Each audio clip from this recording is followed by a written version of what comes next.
दो अलग अलग तरह के तासीर के खाना अगर खाएंगे तो वो दोनों आपस में रिएक्ट करेंगे। जब भी आप कुछ भी खाते हैं, whatever you have eaten in your lifetime, जब भी आप कुछ भी खाते हैं उस खाने को पचाने के लिए आपका बॉडी उस खाने को पचाने वाला एक केमिकल प्रोड्यूस करता है, राइट, जो कि वो वाला खाना पचा सकता है। और उसी वक्त अगर कोई ऐसा खाना खाया जिसकी तासीर इससे अलग हो, तो उसके लिए एक different kind of chemical produce करना पड़ेगा। और ये भी हो सकता है वो दोनों केमिकल आपस में रिएक्ट करेंगे and that will cause reaction, और उससे गैस बनेगा जो कि अनफॉर्चुनेट है, और वो गैस को बोलते हैं हम एसिडिटी। ये गैस अगर बार बार, अब ये तो क्यों होता है, मान लो मैं एग्जांपल दे रहा हूँ, ऑरेंजेस। आप अगर याद करेंगे तो ऐसे एक्सपेरिमेंट अनजाने में आपने कभी किया होगा कि मान लो आपने दूध पी लिया, राइट, तो दूध जब पेट में गया तो उसको हजम करने वाला केमिकल बॉडी ने रिलीज़ किया क्योंकि आपने दूध पिया। अब लेकिन थोड़े आधे घंटे बाद अपने ऑरेंजेस खा लिया। ऑरेंजेस खाने के लिए, क्योंकि oranges is alkaline in the body and milk is acidic in the body, तो ऑरेंजेस के जो केमिकल्स हैं, जो बॉडी जो वाले केमिकल ऑरेंज को डाइजेस्ट करेंगे वो अलग है।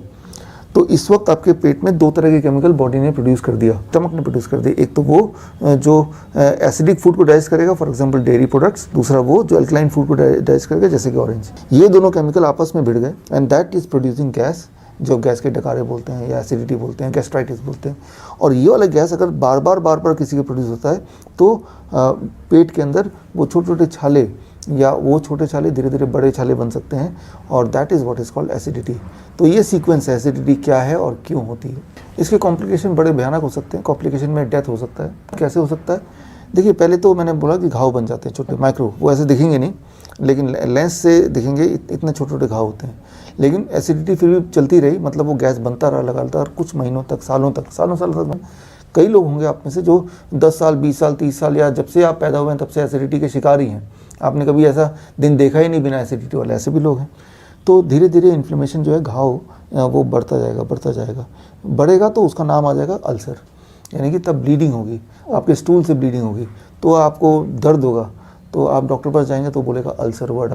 अब अल्सर की दवा चलेगी, जबकि कोई दवा होती नहीं अल्सर की, जो भी दवा वो देंगे, और अल्सर, लेकिन एसिडिटी ख़त्म नहीं हुई, अब अल्सर बढ़ता जाएगा। एक स्टेज आएगा जब वो कैंसर बन जाएगा, ट्यूमर बन जाएगा, राइट, और पेट के अंदर ही खून बहेगा और पेट में खून ही खून हो जाएगा, and that is the last stage जिसमें डेथ हो। जब भी आप दो तरह के खाना खाएंगे अलग अलग तरह का, जिसकी तासीर अलग अलग, बॉडी दो तरह के गैसेस प्रोड्यूस करेगी, या केमिकल प्रोड्यूस करेगी।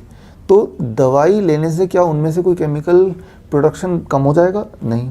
अगर तो कम हो जाएगा तो वो वाला फूड डाइजेस्ट कैसे होगा? तो आप एक बात समझ लीजिए कि एसिडिटी की कोई दवा हो ही नहीं सकती, क्योंकि जो दवा जाएगी उसकी एक तीसरी तासीर है इन दोनों से अलग। ये दो केमिकल ऑलरेडी बॉडी ने प्रोड्यूस किया, एक तीसरा केमिकल जो बॉडी ने प्रोड्यूस नहीं किया लेकिन आप ले रहे हैं, और वो कहाँ जा रहा है? वो सीधे स्टमक पे जा रहा है, जो ऑलरेडी एक बैटल ग्राउंड बना हुआ है, लड़ाई का मैदान ऑलरेडी बना चुका है।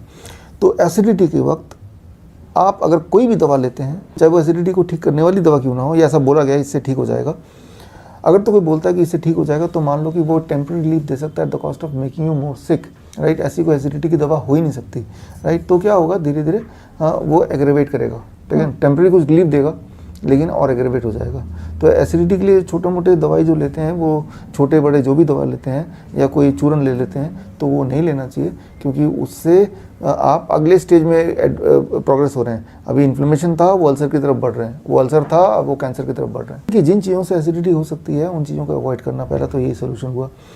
जैसे मान लो जो लोग इकोस्प्रिन लेते हैं, इकोस्प्रिन की तो एक हिस्ट्री रही है, इकोस्प्रिन जो एस्प्रिन जिसे बोलते हैं, एक हिस्ट्री रही है कि वो आपको एसिडिटी करेगी।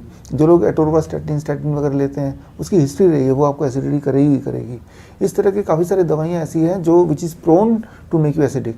तो जब तक वो छोड़ेंगे नहीं तब तक आपकी एसिडिटी जाएगी नहीं, और एसिडिटी जानलेवा हो सकती है, क्योंकि वो दवा ले रहे हैं अपनी जान बचाने के लिए, लेकिन वही दवा कारण बन रहा है। आप देखिए कि जैसे आपने हार्ट डिजीज से प्रिवेंट होने के लिए एस्प्रिन लिया, तो एस्प्रिन लेने से आप हार्ट डिजीज को प्रिवेंट कर रहे हैं, but at the cost of making you sick with stomach cancer. तो ऐसे लोग हार्ट डिजीज से मरे ना मरे, स्टमक कैंसर से ज़रूर मरते हैं।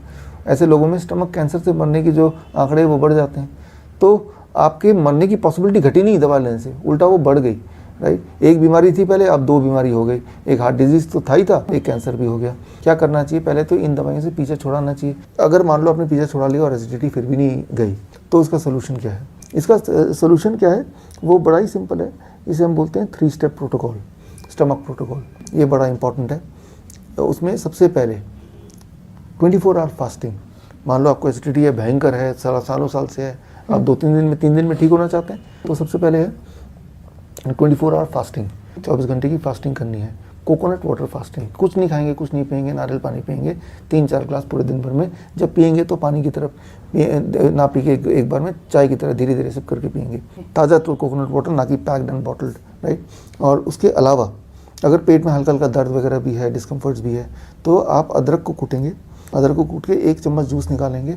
आप मिंट पुदीना को कूटेंगे, 1 चम्मच जूस निकालेंगे, दोनों 2 चम्मच हो गए, और 1 कप पानी में उसको मिला लेंगे वार्म वाटर में, उसको पी लेंगे धीरे धीरे चाय की तरह। तो ये दिन में, अगर तो पेट में ज़्यादा डिस्कम्फर्ट है, दिन में 2 बार कर सकते हैं, 3 बार कर सकते हैं, और अगर डिस्कम्फर्ट थोड़ा बहुत है तो आप 1 बार कर सकते हैं, डिस्कम्फर्ट नहीं है तो नहीं भी कर सकते हैं। ये डिपेंड करता है कि कितना डिस्कम्फर्ट ज़्यादा है, तो दिन में 3 बार किया। तो ये तो है पहला 24 घंटा। अगले दिन, राइट, आप ये जितना मैंने बताया इतना करना है, साथ में आप फल जोड़ लीजिए, सिर्फ फल खा के रहेंगे, 100 ग्राम 600 ग्राम फल खाएंगे और रहेंगे, कोई भी फल पूरे दिन भर में।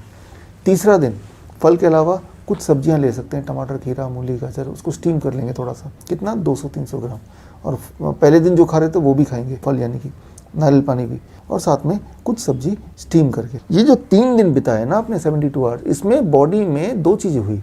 एक तो वो जो गैस बनने की प्रवृत्ति उसको ब्रेक किया बॉडी ने, दूसरा उस प्रवृत्ति की वजह से जो इन्फ्लेमेशन है, माइक्रो इन्फ्लेमेशन है, अल्सर्स हैं, वो सबको बॉडी ने हील कर दिया।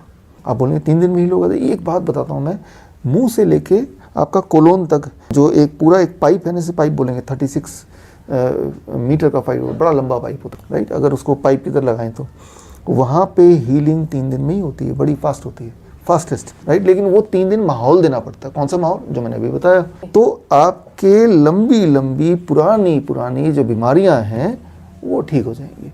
अब ठीक हो गई, अब ठीक रखना भी है, राइट। तो ठीक कैसे रखेंगे? इसके बाद आपको DIP डाइट पे रहना चाहिए, ताकि इस तरह की दिक्कतें दोबारा ना हो, राइट। और किसी और तरह की दिक्कतें हैं तो वो भी ठीक हो जाए।